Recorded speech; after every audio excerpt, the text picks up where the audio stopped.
Hello, listeners. Here we are again this week with all of the different changes, and we're ready to give you a lot of information that's going to help you in your decision making if you're going to be purchasing a home or selling a home, or just in general some information that's happening around the country and locally. Our program again is called Can We Talk? I'm here with Charles Scott Jr. How you guys doing today? You introduce yourself, Charles Scott Sr. Charles Scott Sr. And today we're going to talk a little bit about what has transpired within the last week. I know last week we left it off and we were anticipating the interest rates going up and some changes within the economy as far as inflation and some of the numbers that came out. So that's what we're here to talk about today, and also a couple other subjects. So maybe you can lead off and what happened in the last week. Another action-packed episode we're here in front of us. Okay, so last week we were talking about the Federal Reserve increasing the interest rate like we normally do. As you know, inflation, as they say, is a little high, and in order to combat that, they need to increase the interest rate. So what we saw last week was them increasing it 0.75 basis points, which is, I'm going to say, is good. People were kind of doom and gloom, expecting an entire basis, 100 basis point, would have been at 1%, which may have caused things to go down a little bit too quick. But what they're doing is a moderate increase every meeting in order to get control of inflation and get prices back to normal. What are they calling it? A soft landing. It's like you're getting a parachute. They don't want you to fall down and explode. They want to bring it down to the point of where they can soft landing and not create a panic. Yes. When you create a panic, then you have a run. Everybody starts taking their money out of the bank. Everybody starts showing up or shoring up for doomsday, and all these things start happening, and then one person does it and another person does it. Next thing, they're all doing it. So with the soft landing, what they're doing is they're trying to just basically create change, but not too quickly and not enough to people get panic or people get spooked. What happens if they were to, let's say, God forbid, put a point and a half, that will cause what we call depression.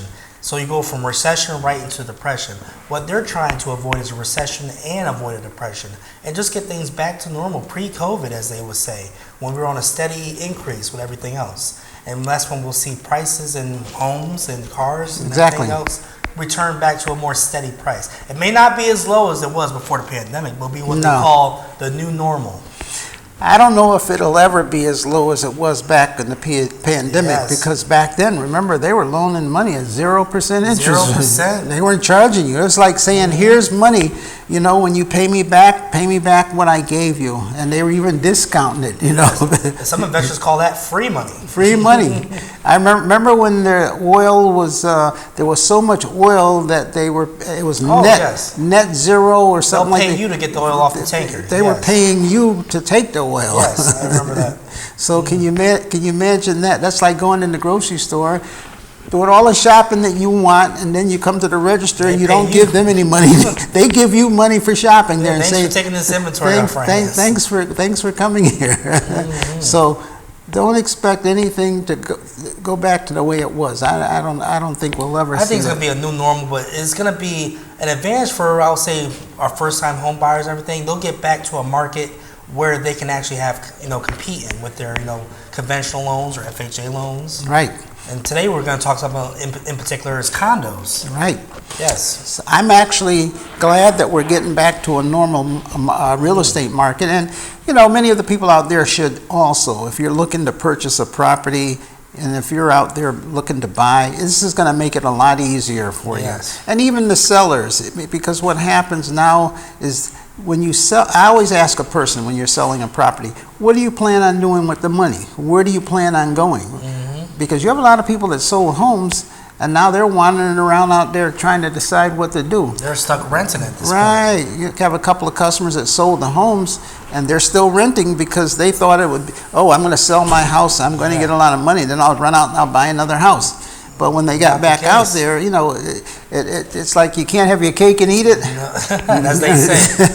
Yes. As they come back into the rental market or the home buying market, they realize, wow, I sold my house for a lot of money, but now I see these houses are also costing a lot more than what I used to.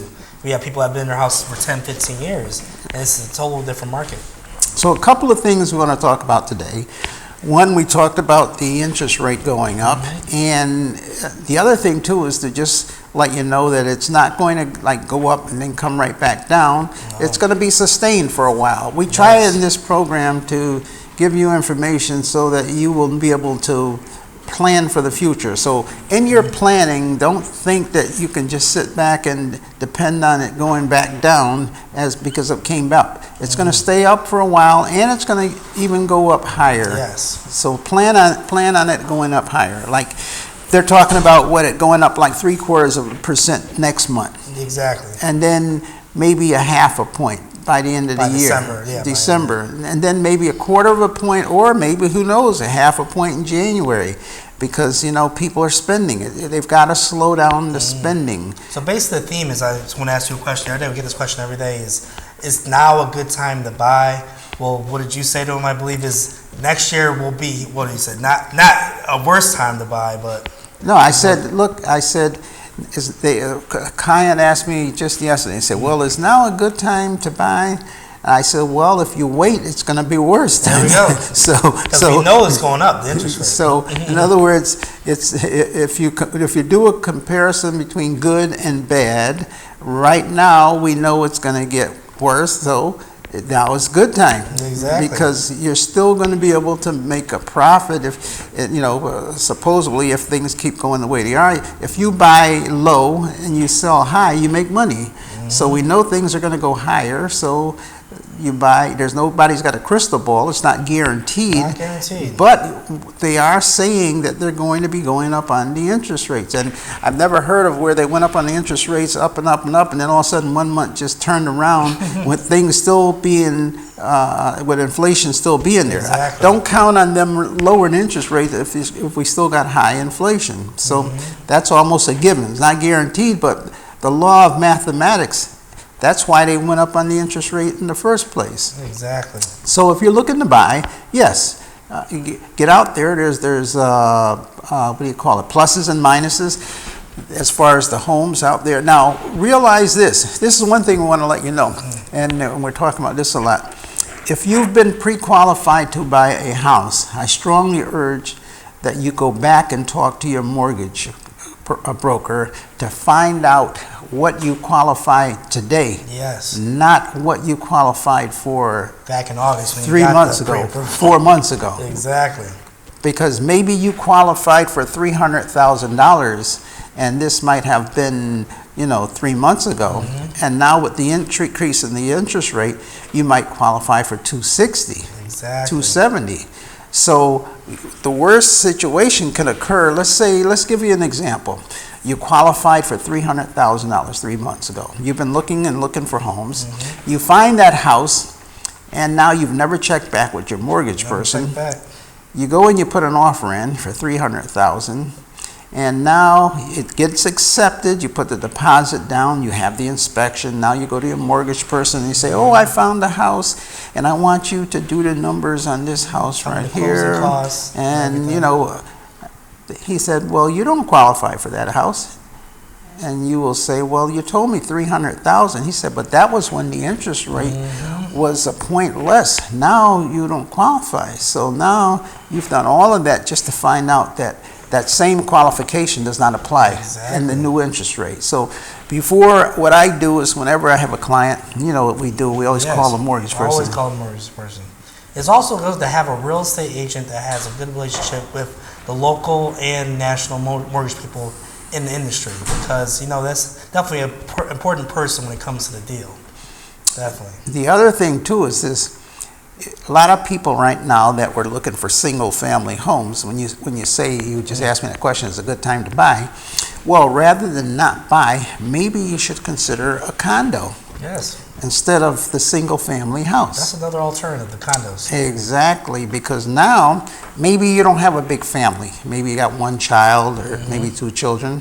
So you get a 2-bedroom condo, or either, if you're a single person, maybe a 1-bedroom condo.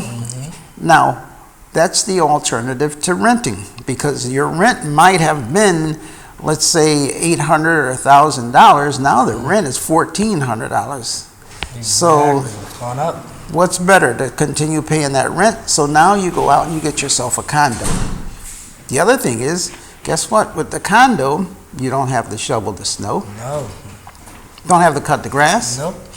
And depending upon what you want with that condo, you might have a swimming pool. Yeah, I've seen some with gyms inside there, swimming pools, amenities. Could I get a one-car garage? So it's carefree. And now you've got a condo, and on top of that, down the road, maybe when the interest rates go down, you can sell that condo and then consider a single-family house. Exactly, and also depending on the HOA, homeowners association, maybe you'll be able to rent that condo out, use that as an investment property. Boy, you're thinking just what I was thinking. Okay, qualify for a single-family house. Right. Yes. So therefore, you bought the condo. Now you want to buy a single-family house. You rent out the condo. You have income coming from the condo, which can go towards the single-family house, and you still have the condo at the same time. Exactly. So you have both worlds. That's both worlds right there. So you may want to do that. We have a condo right now that's on the market. It's a 2-bedroom unit. Yes. And it's reasonably priced. Just recently painted and did some remodeling inside there. It's a 2-bedroom unit.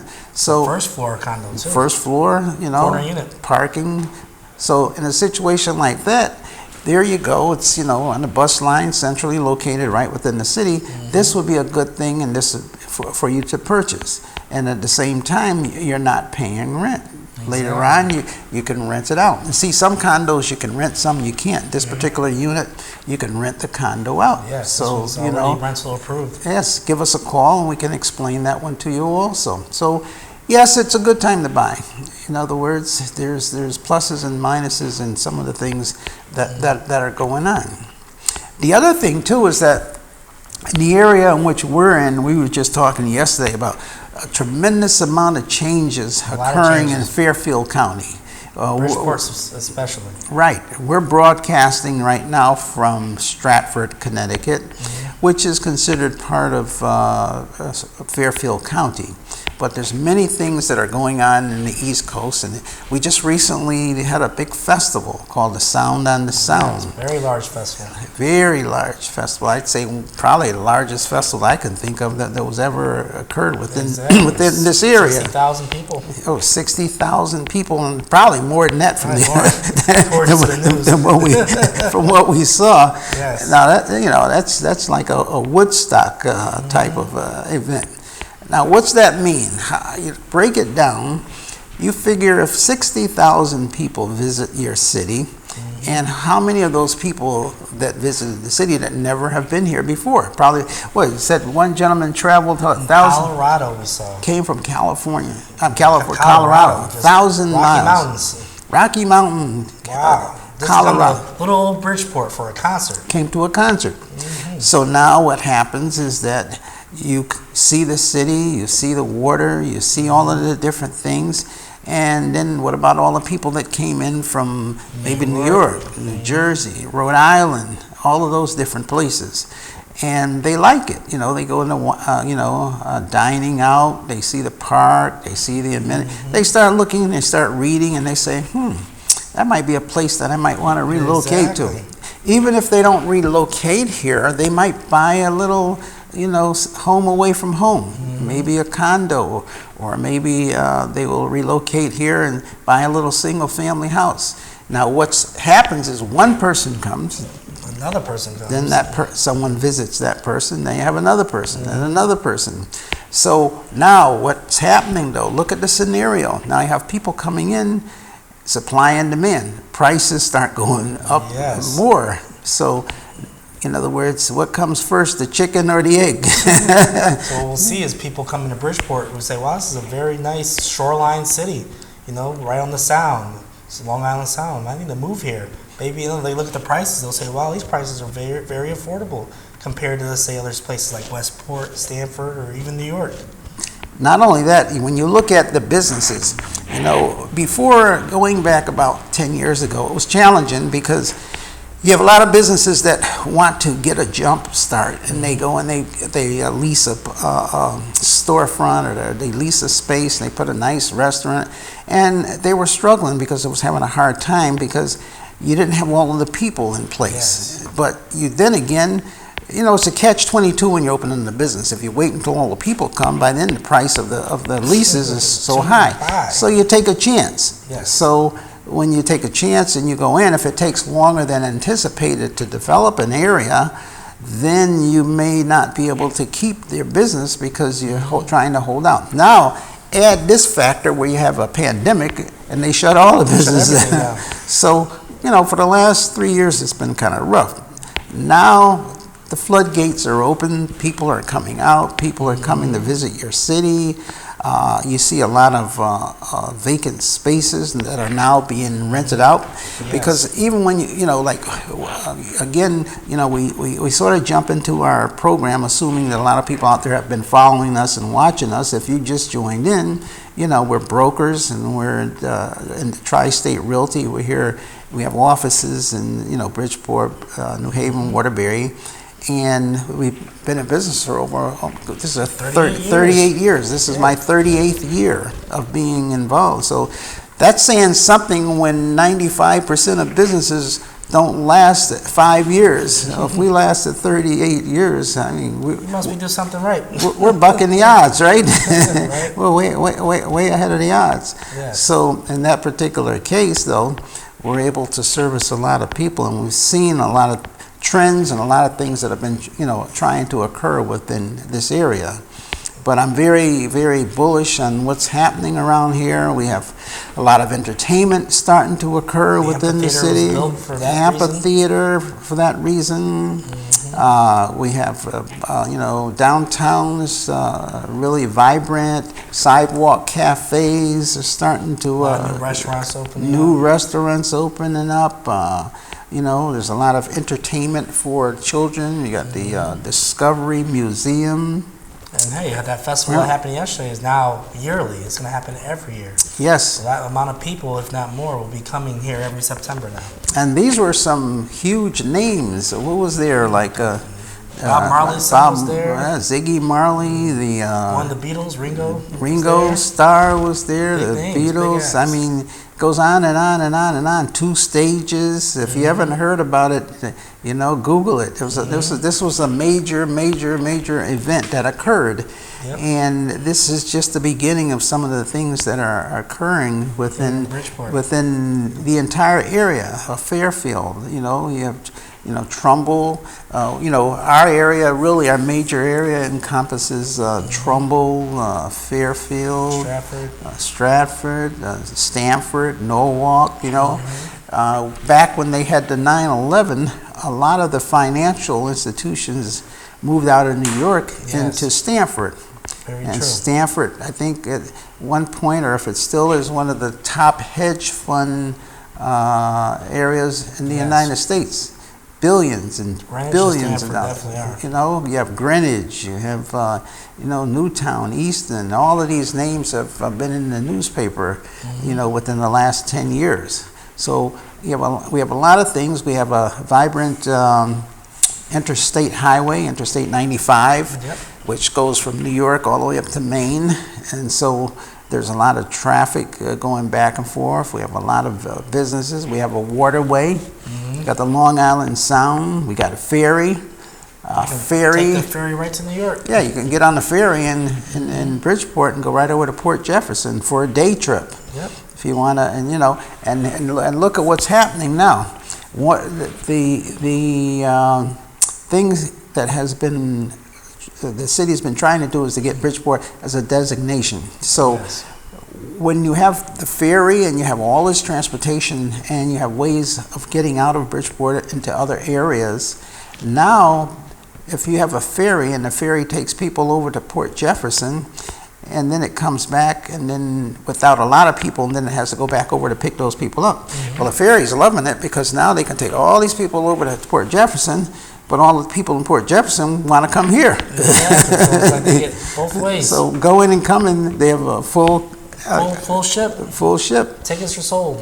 And the people come over here, now they got places to go. And what that would do, if that continues to be consistent, they'll add an additional ferry, have more routes in there. Definitely. Which they plan. Definitely. Which is, you know, like, because on the holidays, they always add additional ferries.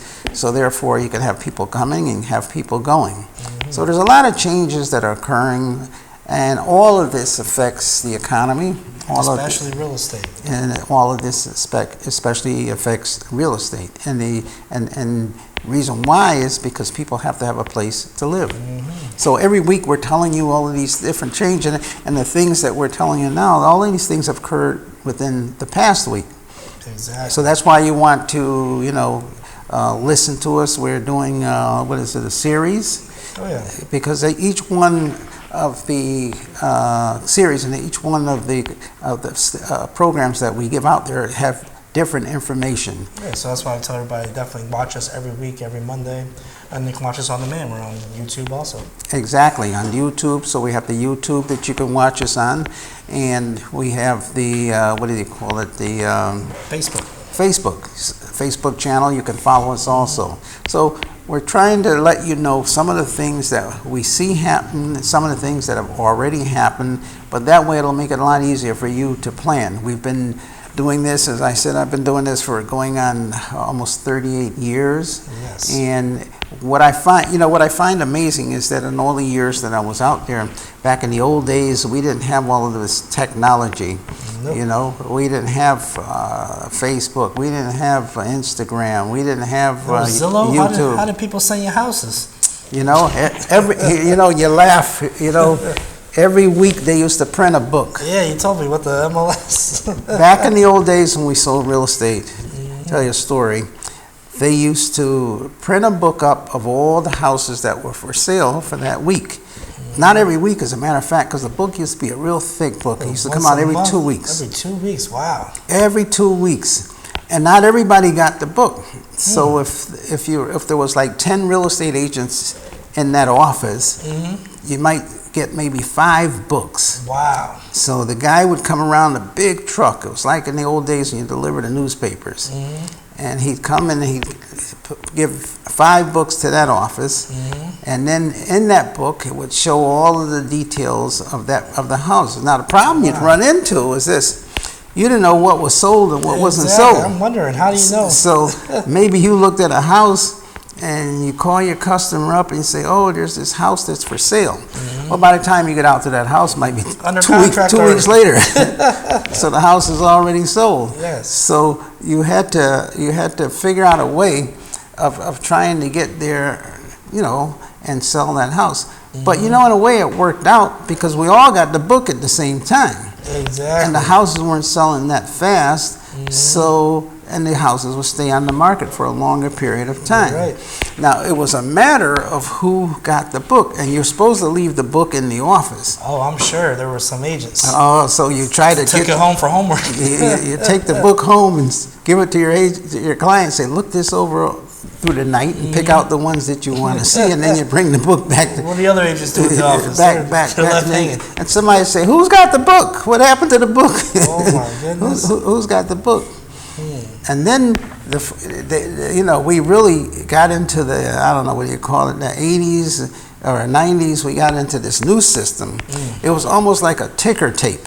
You had a tiny little machine that looked like the stock market? Yeah, like the stock market. It was a tiny little machine, like when you go to the store and you have the cashier and they give you a receipt. Yes. And it was hooked into the telephone systems.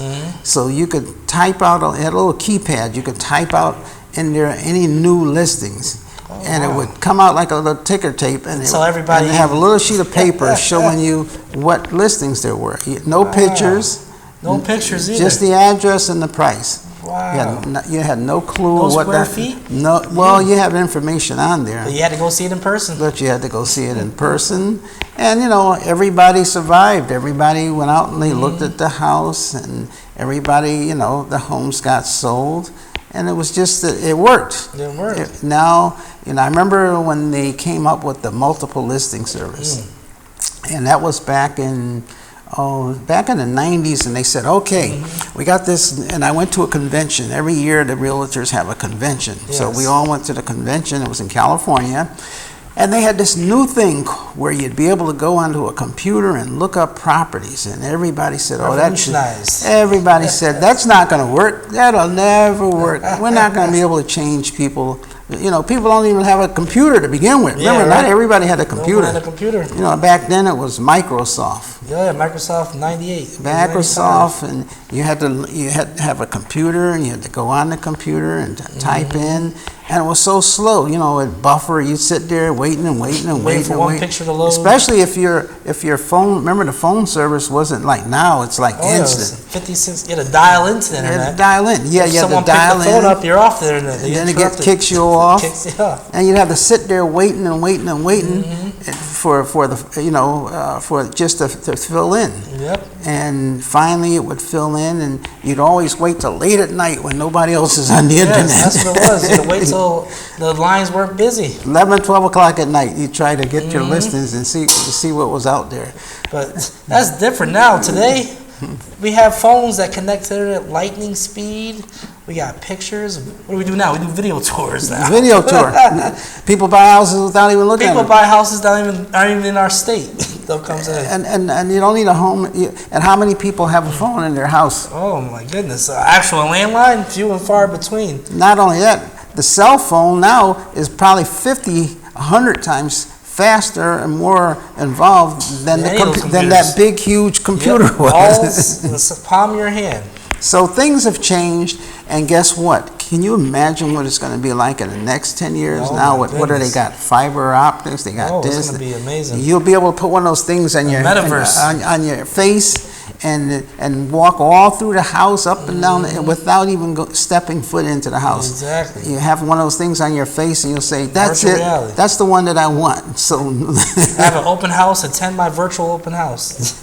So what we're saying is these things are going to happen. And we're going to be here to learn them and explain them to you. Explain them to you. And you have to prepare yourself for that, because it's going to happen. The things are, one thing that's certain, and that's uncertainty. Yeah, exactly. Changes will happen. Change will happen. Inevitable. What they say, Sam Cooke said, change is going to come. Change is going to come, yes. And that's what's happening. So, again, we're almost out of time. We're really getting into it. We'll be here next week. Next week, God willing, we'll be here next week to give you some more information. And hopefully today we've been able to enlighten your life and tell you some things that you can do. Remember, if you can't afford that single family, the condo's out there. Condo, yes, go with the condo. Alternative, definitely. So until next week, God bless. And amen.